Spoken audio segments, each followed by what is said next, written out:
Hello Gemini, Sun, Moon, Rising, and Venus signs. Kamusta kayo? Sana po nasa mabuti kayong kalagayan. Welcome back po sa Star Tarot. Kung bago kayo dito, welcome din kayo. Thank you sa inyong support. I truly appreciate it. God bless you all. Paunang mensahe ni Gemini ay Three of Swords energy. May lungkot na nararamdaman siguro ang iba sa inyo dito, Gemini. But yung lungkot na yan, parang aftermath na lang yan ng kung ano man ang nangyaring sitwasyon dito na nagpalungkot sa inyo. Whatever this is, this could be separation, this could be disappointment, this could be heartbreak, maaaring ganon, maaaring nabitray kayo dito ng inyong person or ng kaibigan or kung sino man na malapit sa puso ninyo, maaari din na galit. Ito, nag-cause sa inyo ng galit ang sitwasyon, maaaring ganon ang ganap dito for some of you. But whatever the case may be, this happened already in the past. Nangyari na to, Pero nararamdaman ninyo ngayon, parang bumabalik yung sama ng loob ninyo. Bumabalik yung tears, bumabalik yung galit, bumabalik yung kaya naiiyak kayo, naiinis kayo, Because you were reminded of what happened already, Kasi parang parang bumabalik sa isip ninyo, bumabalik muli sa damdamin ninyo kung ano yung nangyari. Parang nare-refresh, kumbaga, because may mga nangyayari siguro sa inyong paligid na nag-remind sa inyo ng kung ano man ang nangyari dito sa sitwasyon, kaya parang nararamdaman muli ninyo ang sakit, So, what else for Gemini? We have Seven of Wands. Ayan. So, nasa defensive mode kayo sa ngayon, Gemini, Defensive mode. Maaring ang iba sa inyo dito is you're being pinpointed siguro ng mga tao sa paligid ninyo na siguro hindi kayo sumasabay sa kung ano ang gusto nila. Parang sumusuway ka siguro sa kung ano ang gusto nila. Meron ako naririnig na righteous. So maybe kung ano yung mga pinaniniwalaan ninyo, kung ano yung sinusunod ninyo, yun ang tama. You are just being righteous. Kumbaga, you're a righteous person. Kaya siguro kaya siguro may mga tao na hindi nagugustuhan ang stand ninyo sa ngayon. This could be in work situation. Maaring work situation ito. Maaring may mga tao sa paligid ninyo na merong ginagawang illegal or hindi tama or hindi makatarungan siguro, and ayaw mong sumunod sa kanila. Ayaw mong sumama sa kanila. Ayaw mong makiayon sa kanila, yung ganon. Kaya siguro hindi nila nagugustuhan ang actions mo, So, as much as possible, Gemini, as long as you are safe, as long as your integrity, your dignity, yung ganon, hindi naman compromise, then deadmahin mo na lang sila, Otherwise, if you need to defend yourself, then do so. Use your own judgment and discernment on this situation. Lagi lang kayo talagang nasa tama, stand your ground, stand for what you believe in. Dahil wala namang masamang gawain ang nagtatagumpay in a way, Gemini. Kaya kung nasa tama kayo, wala kayong inaapakang tao, nasa rason kayo, you have nothing to worry about. Okay? So, let's see what else. We have Queen of Wands. This is such a beautiful energy. Napaka-confident ninyo sa ngayon. You are very confident, you're very attractive, you're very passionate about something. You are heading towards success dito, Gemini. Kung ano man yung iniisip ninyo sa ngayon, pagtatagumpayan ninyo yan because yung determination ninyo is 100% talaga. Walang makakasagabal sa inyo, walang nothing or no one can get in your way dito, Gemini. Kaya napaka matagumpay ninyo dito, sa kung ano man ang inyong gagawin. You can expect success, you can expect that you will be able to claim your victory dito kung ano man yung kailangan or gusto ninyong gawin dito. So, good luck po. Okay? So, what else? We have Death energy. This is such a beautiful energy. This is one of my favorites as a reader, yung Death energy. Kasi, this is transformation. This is a beautiful, massive transformation. merong isang magandang transition dito na mangyayari sa buhay ninyo. Dahil kung ano man yung hindi na kailangan sa buhay ninyo, kung ano man yung sitwasyon, tao, or mga bagay na hindi na nagsuserve ng iyong best interest, that is gone. Diba? Aalisin nyo na yan sa buhay ninyo. Talagang gagawa kayo dito ngayon ng paraan para malinis, kumbaga, ang buhay ninyo, no? Hindi lang yung sarili ninyo, physical space, ang buhay ninyo in general will be cleaned up. Magdi-declutter kayo ngayon. You are ready to embrace new situations, new people, new experiences sa buhay ninyo. Kaya gagawin ninyo ang lahat para mawala na sa buhay ninyo ang lahat ng parang dumi na lang or clutter na lang sa buhay ninyo, nagpapagulo na lang, nagpapasikip, nagpapasakit ng ulo ninyo, yung ganon. So this is you heading towards freshness, starting fresh kayo dito, Gemini. So, parang magre-reset kayo ng buhay ninyo, which is really good. So, that's all I have for you for today. Thank you for watching. Love and light. Namaste. Hello, Libra, Sun, Moon, Rising, and Venus signs. Kamusta kayo? Sana po yung nasa mabuti kayong kalagayan. Welcome back po sa Star Tarot. Kung bago kayo rito, welcome din kayo. Thank you sa inyong support. I truly appreciate it. God bless you all. Tignan natin ang mga messages ni Libra. Paunang mensahe ninyo, the world energy, which is really awesome. Kasi this is a time of fulfillment. This is a time for success, for harmony, for happiness, for joy. Napakaganda, no? This is also a time for celebration of your successes. This is a time to be grateful then for all the blessings that you are going to receive, no? A time for accomplishment and achievements ito.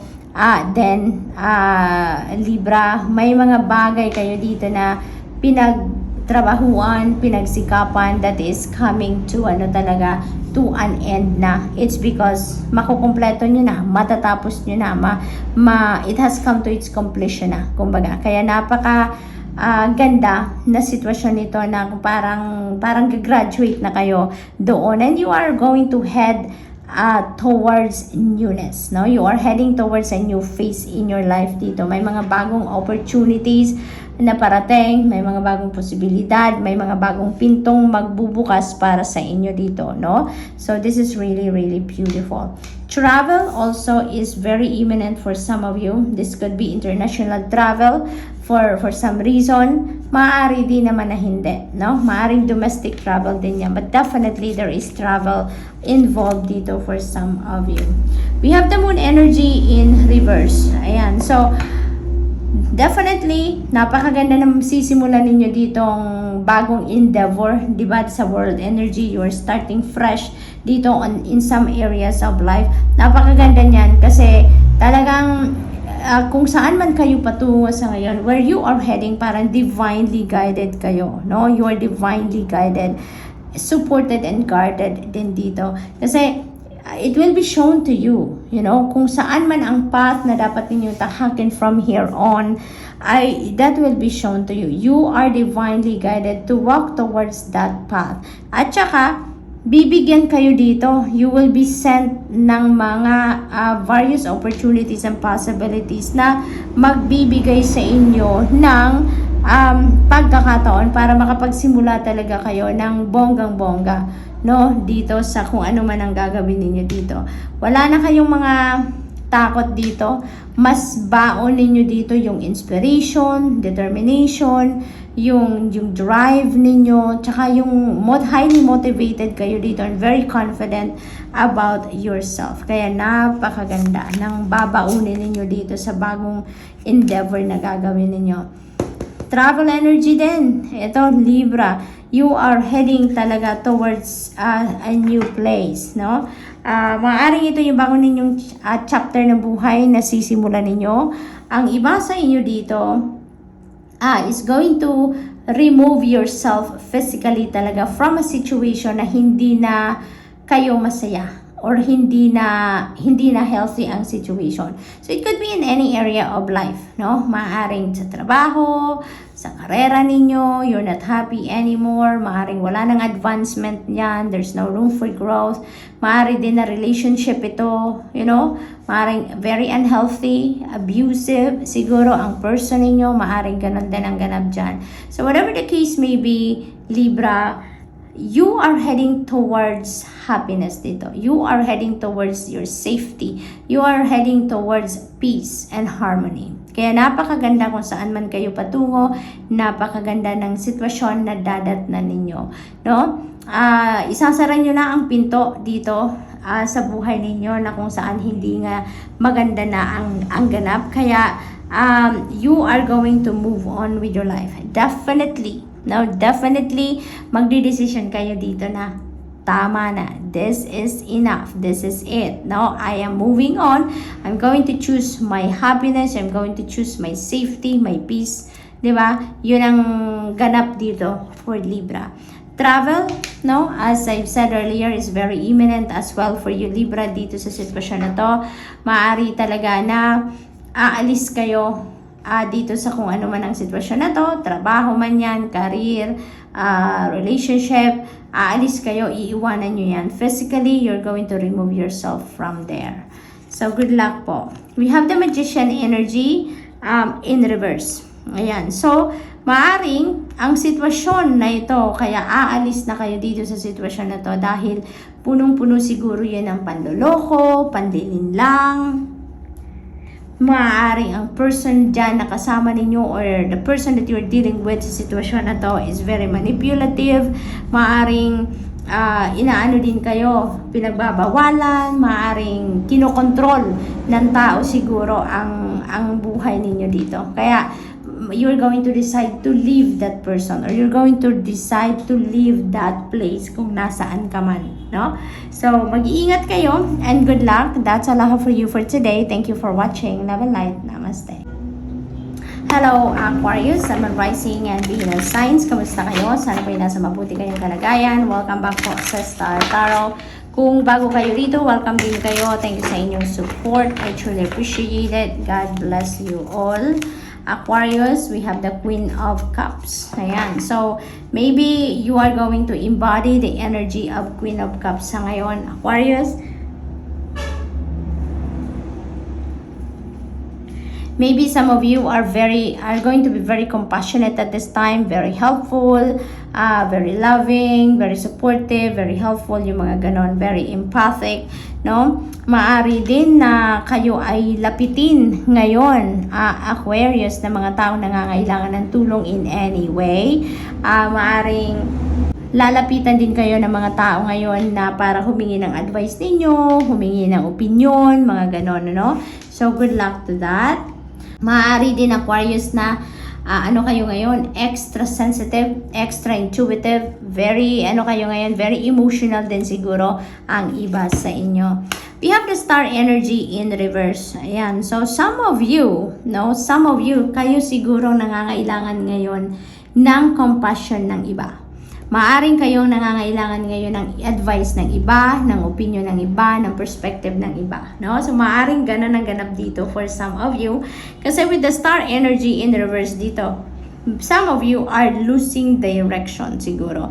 Maaring ang iba sa inyo ngayon is nababalot ng negative thoughts, nababalot ng negative feelings, emotions, dahil siguro may mga ganap, pangyayari sa buhay ninyo na siguro hindi masyadong maganda or hindi masyadong ayon sa inyong mga kagustuhan. Kaya siguro meron kayong nararamdaman na parang low vibe kayo, no? So, maaaring gano'n ang ganap. Kaya, it is possible na kayo ngayon yung naghahanap ng makakausap, kayo ngayon yung naghahanap ng makakapag-advise sa inyo, at magkakaroon ng kalinawan ng inyong isipan through those people na makakausap ninyo, no? So, what else? We have Four of Swords energy in reverse. So, maaari ang iba sa inyo dito talaga super down, Aquarius, ang inyong vibe. Low vibe talaga kayo sa ngayon. Ang iba sa inyo, pagod na pagod.